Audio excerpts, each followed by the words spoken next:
And with that, I welcome you on to Coach's Corner, aka the Lucas and Layla show. She's sitting up there by the pillow. Look at that. So adorable. But I am your host, Lucas Kochevar, as always.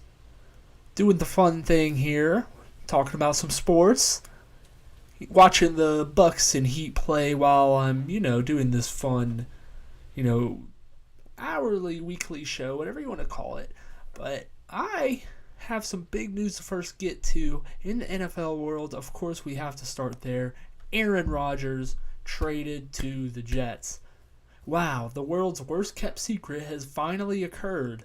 We finally got Aaron Rodgers on the Jets. It only took, a month since he announced it himself on the Pat McAfee show to finally get the ball going, to finish the deal, get it done. And I figured that it would happen either around draft week or at least after, shortly after, but they get it done here prior to draft week.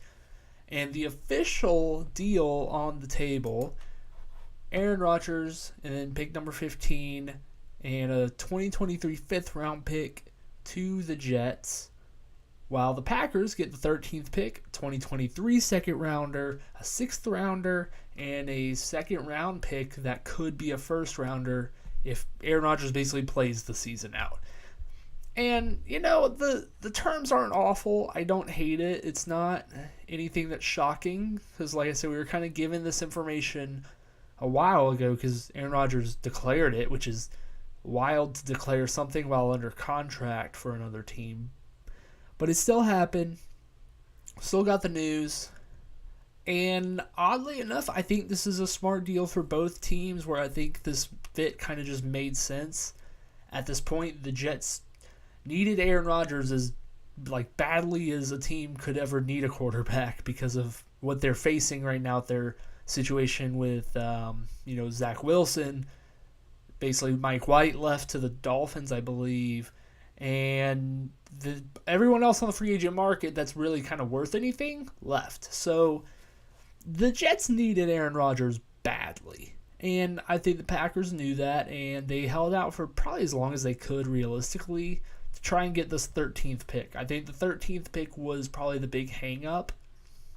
Because, I'm sure the Jets wanted to keep that pick. I'm sure it was they probably just wanted to get 13 and just, if you exclude the pick swap they made, basically, I think this is the deal the Jets probably had in mind.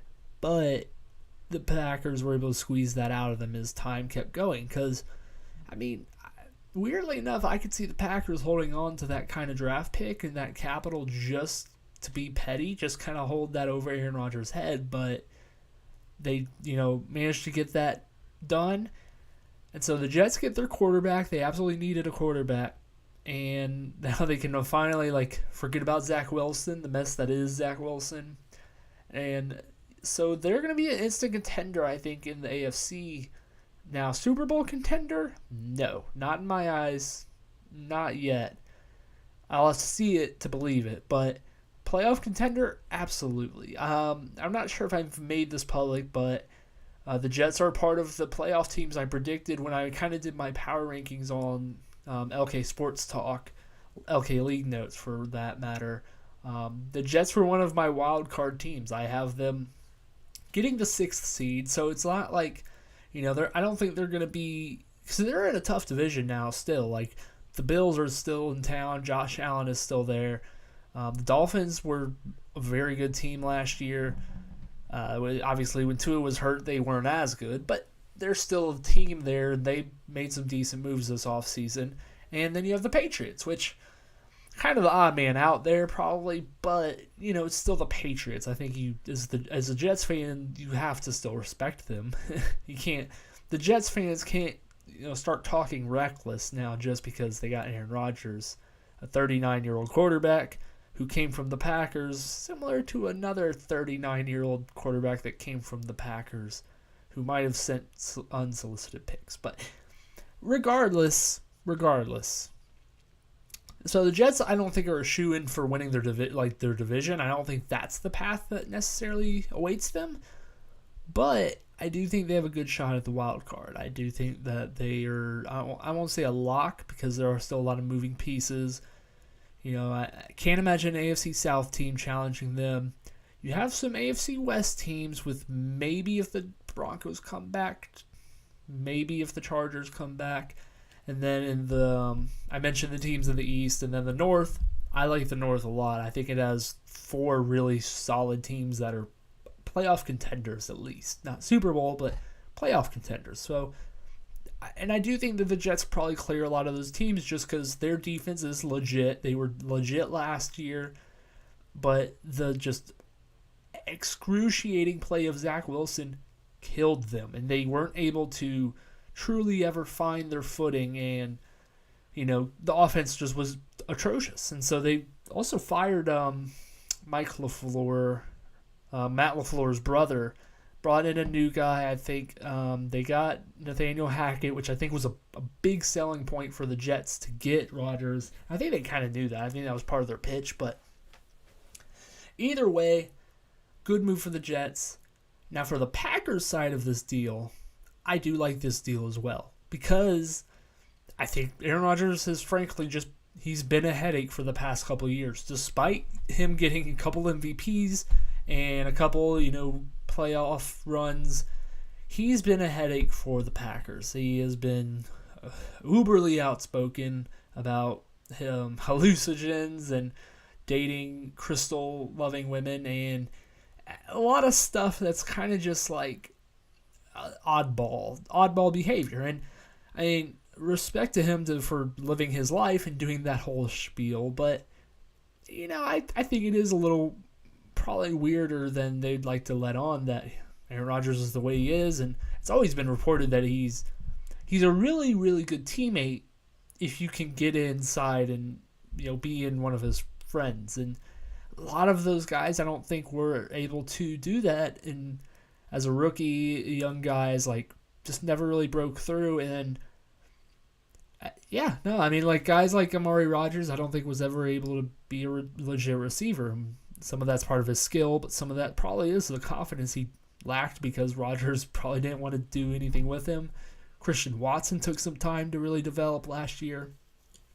Romeo Doubs was the only guy that kind of really exploded early for them as a young guy last year, and they had a number of guys. And so I think the Packers are okay with moving off of this massive figure in Green Bay that's kind of held his career just over their head, just kind of, dangling it up like, hey, you guys need me way more than I need you. And I think it reached a breaking point. I think that's kind of like we reached the end of our tenure here. I think it's fine. We should go our separate ways. And that's what happened. And the Jets drafted the guy that they thought was going to replace Rodgers a couple of years ago in Jordan Love. And now they get a final look at him in his second year or second to last year before he is a free agent or has the 5th-year option.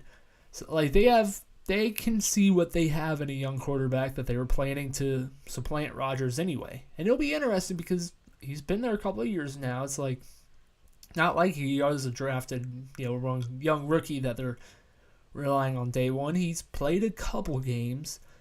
He's seen some action, but he hasn't gotten the full run, hasn't gotten a full offseason as the guy, and he finally gets that here in Green Bay. Now, I don't think that rules out the Packers drafting a quarterback in some point during this draft, but I think it is a good starting point for the Packers to move on in their life. And I mean, last couple quarterbacks they've managed to get have been pretty good, so if they hit on another one, I wouldn't be surprised. But we still have to see how that goes. I like them getting the first-round pick. Obviously, that was kind of a big sticking point for them. And I also like how they managed to get that kind of a clause for next year's pick because, like I mentioned, Rodgers is 39 years old, and if he doesn't play a lot for the Jets, then the Jets kind of get screwed here. But instead, it's still a high pick in a second-rounder. It's probably especially if Rodgers does miss time. But if he plays 65%, boom, that's a first rounder, and that's probably in the mid-20s at best case, or worst case scenario, it's in the late 20s. So, there's that coverage that the Packers get from trading their all-time great quarterback, and it's smart. I think it's a smart deal on all ends. Both teams kind of get a a fresh start here, and I'm excited to see how this plays out because it's rare that we get a polarizing quarterback like Rodgers traded. Now, when the Tom Brady thing happened, he signed away, but we had that build up, and Peyton Manning, it was trending towards that way where we had the build up he was going to leave, but guys getting traded like this in this manner where there's like high picks involved, and we kind of can see how it plays out over the next 5 years. More than likely, as Rodgers winds down his career, it'll be interesting to see who kind of comes out on top here as the winner, and whether Jordan Love is good or not. And Jordan Love coming out of Utah State, like I just remember, I liked what I saw from him. It was very raw talent, and it wasn't even like, I don't think it blew me out of the water, but it was still, I could see different scenarios in which he could probably be good.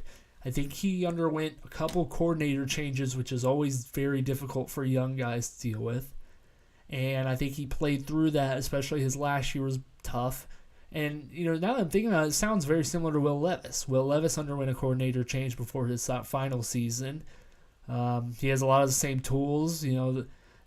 Levis's athleticism might be better, but Love probably has better accuracy. It's like those two guys I think might be a lot more similar than we probably think.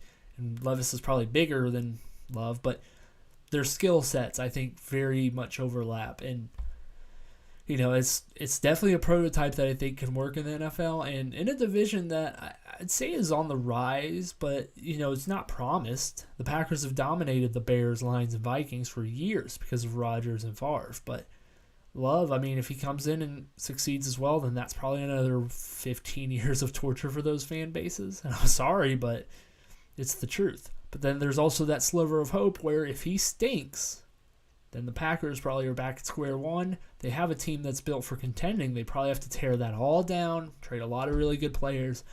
And meanwhile, teams that are young like the Bears, the Lions, and the Vikings, who I think are more built for the win now, those guys can succeed and take some division titles away from the Packers. But like I said, it's a whole lot of moving parts for here, a whole lot of figuring out what the Packers will look out for the future.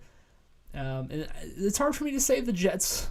The Jets also can look towards the future and really maybe supplant themselves as the guys in the AFC East for a number of years, because I say Rodgers is old, but he's also not the healthiest guy. I don't think it's not like he is blown out some ACLs, but he's had some collarbone injuries after being landed on funny. He's had some nagging stuff. It's not a clean bill of health that Aaron Rodgers has had throughout his career. So more of a win now move, more of a we have to look towards the future move, that type of deal with a franchise legend, and I think it's a good deal, and that's where we'll leave that.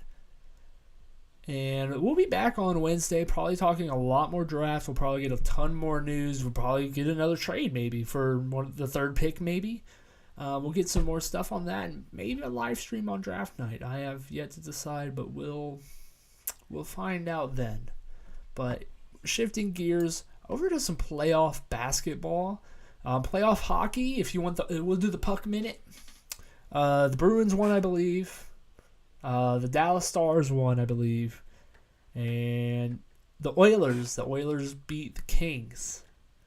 Those are the three teams I know, and that is your puck minute. Shout out the good old ice hockey. But moving over to NBA basketball, just to look over at my score here, I have the Milwaukee Bucks on. They're up 82-68. Jimmy Butler has 31 points here in the third quarter. The rest of the Miami Heat team, 37. So almost double the points Jimmy Butler has. Doubling up his own team, but what can you do there? But moving on to the NFL or the NBA bracket. Obviously, that game's happening right now. Miami's up 2-1. Like I said, a big game here for Miami. They're trying to hang in there, but the return of Giannis tonight has kind of put a tough look into this one because, Giannis is kind of that guy, and I think he provides so much coverage for their defense, a lot of, easy buckets on their offense, and the Bucks are just obviously a completely different team with him other than without him. So Milwaukee looking to even the series, going back to home is a tough look for the Heat. a team that desperately needs as much help as they can get, and they won a game on the road, and they're kind of giving up a game at home here, the Heat, and that's not great. It's not a great way to win a playoff series, but either way, moving on, the Knicks over the Cavaliers, 3-1. The Knicks are up. This is a shocking result to me because I don't know if you remember, but I predicted the Cavaliers to win in 6, but the Knicks are just, I think it's more so the Cavaliers are so inexperienced and not ready for this moment, but the Knicks are just kind of just steamrolling through the Cavaliers. A couple blowout games here and there. A big game on Sunday, I believe it was, or Saturday. Yeah, Sunday from Jalen Brunson. And Jalen Brunson happens to own Donovan Mitchell in the playoffs. People are talking about it. And, yeah, what kills me from the Cavaliers is I really put my stamp of approval on their bigs. Jared Allen and Evan Mobley to take kind of, I won't say the next step, but Evan Mobley especially, take the next step. But they haven't. They have not done that. So, that's not a great scene for the Cavaliers to be in. Just, you had such a great year. Your defense was spectacular. You have these young bigs, Donovan Mitchell doing great things, and kind of pooping the bed here. That's tough for Cleveland. The Sixers eliminated the Nets. That was not a shocker. I think I said that was going to happen. Celtics are up 3-1 over the Hawks. The Hawks just kind of can't play defense at the point of attack. It's tough because on one hand, they're a team that needs to tear it down to a degree, and they have pieces that I think they can still build around young guys like Jalen Johnson, Onyeka Okongwu, and AJ Griffin, but they have to figure out who's going to be the face of this franchise, whether they choose Trae Young, whether they choose DeJounte Murray, whether they think they can go with both. They have to figure it out in the offseason here because they just look dead. Hawks look dead against the Celtics. Jason Tatum kind of does whatever he wants. Derek White's doing whatever he wants. It's Robert Williams has just been sitting underneath the rim, playing defense and grabbing offensive rebounds and putbacks.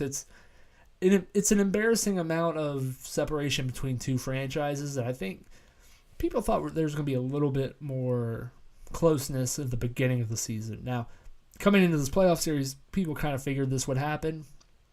That's a lot tougher to look back on, way back when the expectations were set for the Hawks after they made the DeJounte Murray trade. So, Celtics taking that one easily. Denver up 3-1 over the Timberwolves.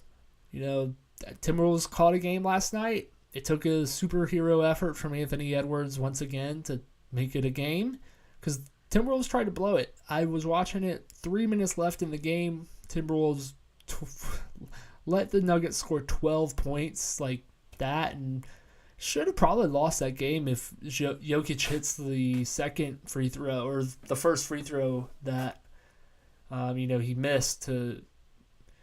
So basically he hit a free throw to tie it, but the one before it he missed. So they could have won that game by 1 point. They could have won it in overtime, frankly, but they let some opportunities go. And they're going home. They're probably going to finish the series out, but Timberwolves figured they'd put up a little bit more of a fight, but really an embarrassing effort from them outside of Anthony Edwards. Anthony Edwards, spectacular. But, yeah, Nuggets kind of coasting there. The Suns over the Clippers. Phoenix up 3-1. This is one of those I thought the series would be more competitive, but I also didn't predict that Kawhi Leonard would also, get out of the game here sooner than he came in. So knee sprain has kind of taken him out of this series. He's out again for Game 5. That's tomorrow. So they're probably going to be out of this series, out of the game, and it's unfortunate because I really did think this was going to be a way more special series given the fact that Game 1 was fantastic. But, Suns kind of going to coast here. I'm worried about the Suns because the way that their minutes distribution is they trust their four guys and then it's praying to scrap together the right players, and it's a wee bit concerning for them. Kings Warriors series tied 2-2 going back to Sacramento, kind of similar to how I predicted it, where I thought the home team would win every game, and that's stayed true to this point. Warriors tried to fumble away the game on Sunday, but they did it because Harrison Barnes could miss shots. De'Aaron Fox, their star, has fractured finger. That sucks so much because he's been having an unbelievable series and playoff debuts. But, they need Domantas Sabonis, their big guy, to really step up here and try and, cover some of what De'Aaron Fox isn't able to do. And they're going to miss Fox because I think he's going to miss Game 5. They're going to miss him big time. But they have the bench guys. They have playmakers, scorers that can cover it. They just need those guys to step up like they haven't before, or like they haven't up to this point. Like Kevin Huerter needs to do more. Keegan Murray had a good game on Sunday. He needs to continue that. And Malik Monk needs to cover well. Davion Mitchell needs to score some threes. They need to step up. They need their role players to be, better than role players. And then we have the Grizzlies-Lakers. Game 4 is tonight. Dillon Brooks, Grizzlies got curb stomped on Saturday night, and Ja Morant's return, and Ja Morant scored 22 straight points, I think, and it still wasn't enough. They got blown out. Dillon Brooks is in trouble. He talks a whole lot, can't back it up, but what can you do? I'm curious how this game goes tonight. I think, if the Grizzlies maybe put up an effort in the first quarter, it could be a good game, and they could tie it heading back to Memphis, but if they let Anthony Davis do whatever he wants and they let, LeBron James do whatever he wants, it's like, put up some resistance, score something on offense, make some shots. So, it's one of those you just have to kind of live with it. And the Grizzlies have to dig deep. Dillon Brooks has to dig deep, try and figure out what he can do to help his team win, and go from there. So that's the NBA playoff picture. If I had to run through it real quick, make like my quick predictions, Nuggets advancing, Suns advancing. I would probably take the Nuggets in that series because I think they've been the best team overall these playoffs, despite a couple bad quarters. Kings, Warriors. Because of the Fox fracture, I'd probably pick the Warriors now. Maybe still in 7, kind of my original prediction, but Warriors move on. I'd have the Grizzlies or the Lakers move on. At this point, they just look better. From there, probably chose Denver to beat Phoenix because I think their offense is more potent. Here, I don't know who I'd pick. I'd probably pick the Warriors because, it's one of those, I think the Warriors have done it recently. I think they have the defense to match up with the Lakers well. I think Steph Curry demolishes anyone in the Lakers backcourt. Like, I don't think Austin Reeves has an answer for Steph Curry. Klay Thompson's been playing better. Like, I have Warriors, Nuggets, and I probably pick the Nuggets to win there because, the Nuggets having their core back from when they didn't last year against the Warriors, I think does something, and I'd have the Nuggets there. Here, since Giannis is back, I have the Bucks probably moving on. I'd probably move on the Knicks because they're up 3-1 already. Celtics, obviously. And then probably I'd go Celtics over Sixers. I still think that's happening. I think the Celtics are just so complete, so deep. The only thing that can hurt them is if they don't make their shots. Like, it's a very simple issue, but an issue nonetheless. I still like them a lot. And like I said, Bucks, Knicks, probably go the Bucks because, they're just overall a really good team. I don't think the Knicks would have an answer for Giannis. Their spacing is problematic for the Knicks. Drew Holiday, I think, would dominate Brunson. On the defensive side of the ball, he's one of the best in the league. So, Bucks, Celtics, and I'd probably take the Celtics because, like I said, they're just so deep. I think they have so many weapons on offense, and the only team that can beat the Celtics, I think, is the Celtics, and which is why I'd probably pick them over the Nuggets in the finals. So, that's my quick run through of the playoff bracket. Nonetheless, been a good playoffs, I think. A couple bad games here and there, some uninteresting blowouts, but that happens kind of every year. And I feel like we complain about it every year, but still, regardless. So all that being said, I want to thank you, the listener. I want to thank friends, family, anyone listening. If you want to like, share, subscribe, that would all help me very much. Posting LK League notes hopefully early for the draft. I'm posting videos here and there on the main channel here. And I'm trying to pump out some good content for the listeners. And, I'll be back on Wednesday with a new show. I'll let you know if I decide to do something live for the draft, maybe. But regardless, I'm your host, Lucas Kochevar, as always. And I will see you